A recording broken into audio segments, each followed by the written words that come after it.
Welcome to Today's Homeowner with Danny Lipford. Expert advice on improving your home from the pages of Today's Homeowner magazine and remodeling contractor Danny Lipford.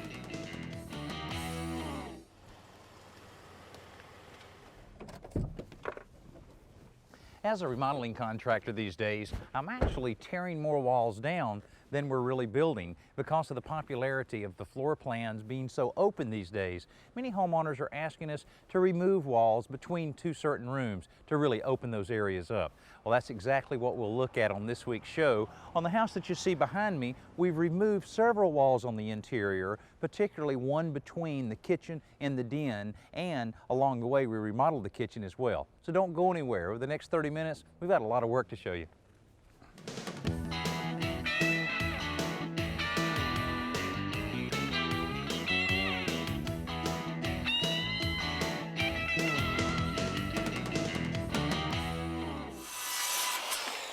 Welcome back to the show.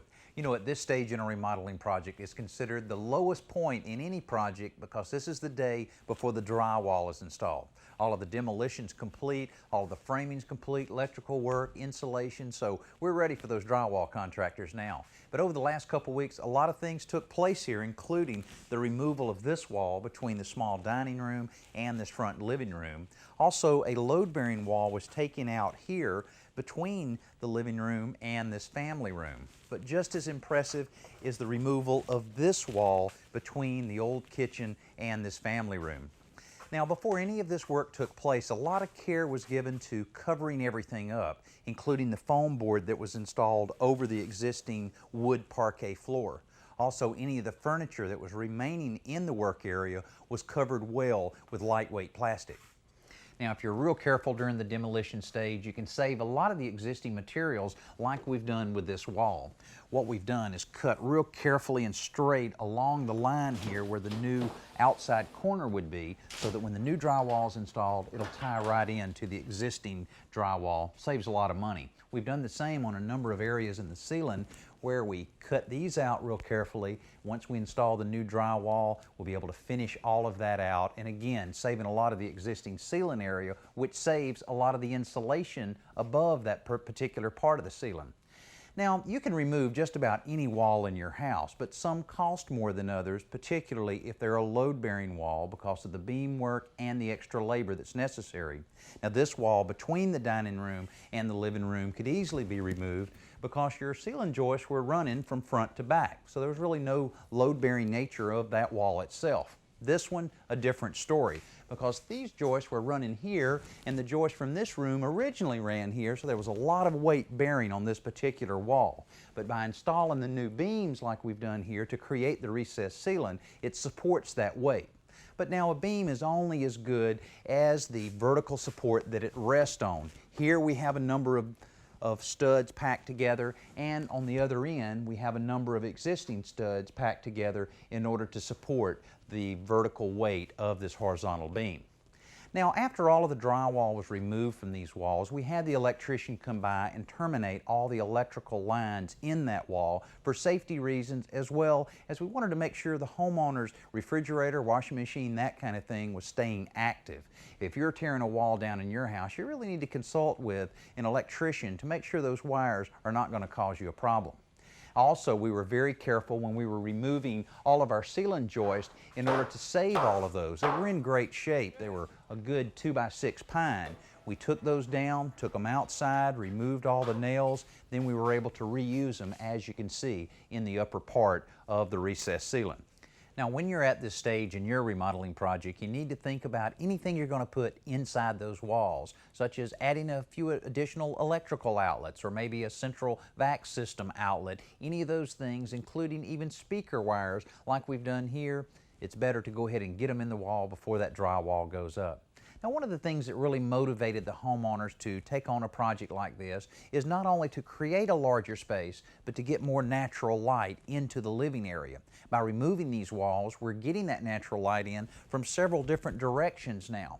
But another one of the big improvements is being able to add the large plate glass windows on the rear of the house. These 4x4 windows will really flood this area with natural light. Also, by removing the old corner fireplace that originally was here in this corner, allowed us to add to the windows, creating even more natural light for the homeowners. And of course, we added a new, more energy efficient fireplace so that we wouldn't lose that amenity they had in this room. Now, over in the kitchen area, a number of things had to be taken care of here before all of the walls were closed up, including adding a downdraft vent. Now, this will be a large countertop here, no cabinets overhead to keep it nice and open, so there was really no place to vent the range top. By having the downdraft vent, which required us to dig out a trench, put the plastic down, fill it with concrete so that it could vent to the outside. All of that had to be done before we moved any further along on the completion of this. Similar thing had to be done along this line for an island cabinet to accommodate electrical and drain lines in that area. Now stay with us. When we come back after this simple solution, we'll progress along on this impressive project. Get ready to review your fix-it list as Danny and today's Homeowner Magazine repair and maintenance editor Joe Truini show you this week's simple solution. Brought to you by Dodge. Most homeowners think of a motorized miter saw as a great way to cut moldings around the house, but professional carpenters use it all the time for 2x4s, 2x6s, and even 1x materials. A 10-inch saw has a cutoff capacity of about 5.5 inches.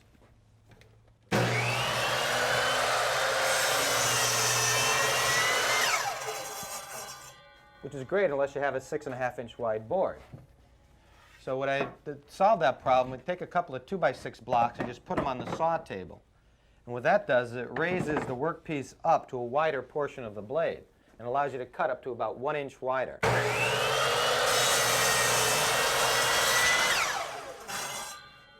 Now this technique also works great for taller moldings such as base moldings or any type of crown molding that's so popular around the house. Now this technique works well to cut the wider boards. It's also a good safe approach when you're using a miter saw. And of course, remember that safety and always wear your safety glasses. Well, on a wet and rainy day like today, it's great to have an interior remodeling project. Now, since we were here last, a lot of progress has taken place. If you remember, all of the framing was complete, the insulation was in place, and the drywall contractor was ready to come onto the job to do all of his work. Well, he's completed all of his work and did a great job in fairly difficult circumstances because we had new drywall tying into old drywall. Also, a heavily textured ceiling here had to be scraped down, and he supplied us with a great slick finish on the ceiling and walls, which is what most homeowners are preferring these days. On the floor, our parquet flooring contractor came in, filled in all of the areas where we had walls, resanded it, stained it, put several coats of poly on it, and it really looks great. Now, for the most part, all of this is complete, but in the kitchen it's a different story. There's still a number of things to do to tie this project together. One, the countertops will be installed in just a day or so, including a section that's an overhang for a bar top. It's at 42 inches off of the floor, which is a standard height for that. The base cabinet's 36 inches high, and in this place we'll have positioned the downdraft range that we had mentioned earlier in the show, with the vent going right out of the bottom, trenching over to the outside.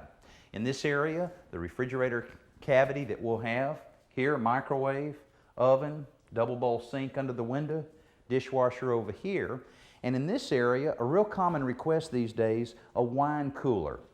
Now, appliances and selecting appliances like a wine cooler or the downdraft or anything along those lines can be one of the most difficult choices a homeowner makes when they're remodeling their kitchen. But a visit to an appliance showroom solves a lot of those decisions. Well, Tom, I see one of the downdraft cooktops here. I'm with Tom Hanneman, who's handling all of the appliances for us on this kitchen remodeling project. Now, cooktops like this, they've become real popular. What are some of the considerations homeowners need to give when they're selecting those? Well, Danny, this is an electric downdraft cooktop. There are many different styles of downdraft cooktops. This is an electric one. You can get them in gas. There's the downdraft vent system that lays flat like this one. There's pop-up vents. The other style of electric downdraft cooktops is the smooth glass. This particular one has a grill. that can come out, and you can put 2 more eyes in if you like. Okay. Well, now the homeowners that we're dealing with selected this style of cooktop because they wanted to keep it nice and open between the family room and the kitchen. I know that's a big consideration, and ventilation is very important. Right. What about when it's positioned against the wall? How do you handle that? Well, a cooktop that's positioned against the wall, you would always want to put a hood above it. The natural flow of heat and grease or whatever is going to go up, so you want to vent it properly. Okay, there's a lot of different types of vent hoods out there. I understand they've really improved over the last couple of years. What are some of the features now? Well, there are remote ventilators that you can put up on the roof. It takes all the noise out of the kitchen. It actually works even more effectively. I see. The CFMs on a lot of the hoods are much higher, a lot quieter, so hoods have improved, more sleek, slim. Good, okay. Now, on different styles of range and oven combinations. Now, this is a freestanding unit that's Correct. been around for years, but if you want that custom look, you probably wouldn't choose this one, would you? Correct. You can do, there's a drop-in or a slide-in range. The slide-in range is actually lip on top your countertop and make it more sleek and built in. Okay. There's 3 or 4 different selections on ranges. Okay, all right. What about the microwave ovens? That's kind of a permanent Yeah. part of our lives now. Right. What do you recommend when someone's selecting a microwave for their new kitchen? Well, microwaves, we always try to steer people away from putting it on their countertop. It eats up space, so you can either use it as a vent hood microwave or you can build it in above the oven. Okay, all right. Now, another appliance that I know is hard for most homeowners to choose is the refrigerator. There's so many different kinds to choose from. Show us around over Sure. here. Well, Danny, I can't tell you how many times the consumer comes in and asks us, what is the proper style of refrigerator for me? Well, there's 3 different styles here. We've got the refrigerator on the bottom with the freezer top. We've got the reverse with the refrigerator top and freezer bottom, and your typical side-by-side with ice and water in the door. Well, I know one of the deciding factors in selecting any appliances, especially refrigerators, would be the budget. What about cost issues on these 3 models? Well, this particular unit is about 21 cubic feet, and it ranges in price around $800. The reversed unit here, refrigerator top, freezer bottom, 20 cubic feet runs around $900. And your side-by-side refrigerator with the dispenser in the door, it's going to run a little bit more, usually around the $1,200 range. Okay, of course, you can also go up to $3,000 or $4,000 on a refrigerator if it's one of the built-in types and a little larger. Correct. Okay, what about recommendations or things that homeowners should bring when they're coming down to select their appliances? What do they need to give you? Well, if you're replacing a refrigerator, bring the exact measurements of what you have, and that's going to pretty much dictate what refrigerator you get. If you're building a house, please bring your plans. Okay. We can guide them right to where they need to go. Okay, perfect, Tom. Well, great information. And remember, if you're replacing your appliances, bring your measurements to the appliance showroom so that you get the right appliance for your kitchen. Stay with us. It's time to check out this week's best new product with Danny and today's Homeowner Magazine Editor-in-Chief, Paul Spring. Brought to you by the Home Depot. Now, this may look like a regular stud finder, but actually the Zircon Tri-Scanner is a second-generation stud finder that does a lot more than just find studs. It has 3 different modes it operates in. The first is a regular stud scan, and it just defines the edges of the stud for you.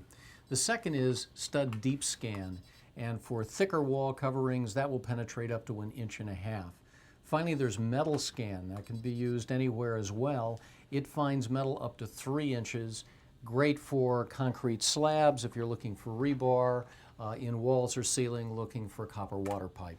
Now, if you're just hanging a picture or a mirror on the wall, then probably all you would need is just the stud scan that allows you to find the exact edge of the stud and mark it, find the other edge of the stud and mark it, and you can see exactly where the middle of that stud is so that you can put in your nail or your screw to hang that picture. Now, if you're more ambitious and wanting to cut a doorway out to install a door or a cased opening, then you can use the other advantages of the Tri-Scanner to find some of the metal pipes that might be back there, whether it's conduit for electrical or plumbing pipes.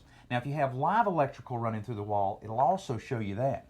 One of the real advantages of the Tri-Scanner is this electrical is on all the time. You get within 12 inches and of any electrical that's unsheathed and you see that light go on, it tells you you've got live wires on the wall. At $35, the Zircon Tri-Scanner is a nice piece of insurance. Now, Now, just yesterday they installed the custom wood mantel, and the granite installers were right behind them with the surround as well as the hearth on this new fireplace. It's all completely finished, gas is burning, and the homeowners are very happy. But they're a bit surprised as to how much interior space they ended up with. Actually, a little bit of a problem in figuring out exactly where all the furniture will go. But let me show you what it looked like before we started and how well it turned out with the removal of all of the walls.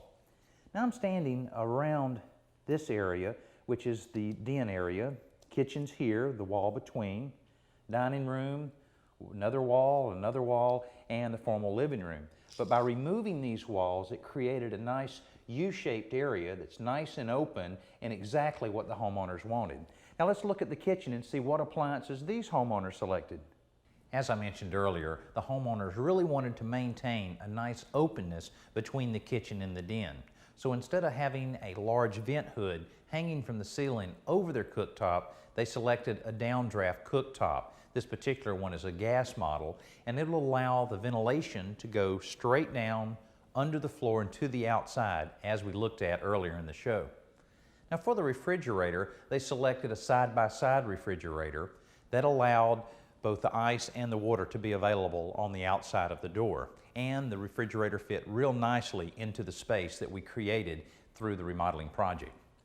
Now the microwave is separate from the oven, but they're located one above the other, and they're the same color as well as the same style. Then the oven is located right below it, and both of them very convenient in the triangle that's so important in kitchen design. The dishwasher, also new, and was selected because this particular one offered a much quieter operation. And of course, the wine cooler or wine captain fit perfectly right on the end of the cabinetry. Now, one of the appliances that is not new was furnished to us by the homeowner, and it's the refrigerator that you see behind me. Now, this was customized a few years ago to take care of his hobby, and that's the home brewing of beer. You can see how the taps extend right out of the front of the refrigerator, and the small kegs that attach to these are right inside, staying nice and cool. Now, that's one of the great things about remodeling. You're able to personalize your particular project and provide the type of amenities that you always wanted. Now, one amenity in this kitchen that the homeowners really dreamed of for years is having granite countertops. Now, because granite countertops are so expensive, they were a little more modest in their selection of other things such as appliances and flooring so that this would fit in the budget. Now, a few of the other things they wanted to accomplish with this project is a nice gas fireplace with the custom mantel and the bookcases on either side that also provide storage underneath. Also, they wanted a nice spacious feeling in that room as well, and the recessed ceiling that bumps up about 18 inches gives them that nice spacious feeling. Of course, their main concern was to create a very nice wide open area, and I think you'll agree we accomplished that. Stay with us. Now let's go outside for Around the Yard with Danny and lawn and garden expert Jennifer Brennan.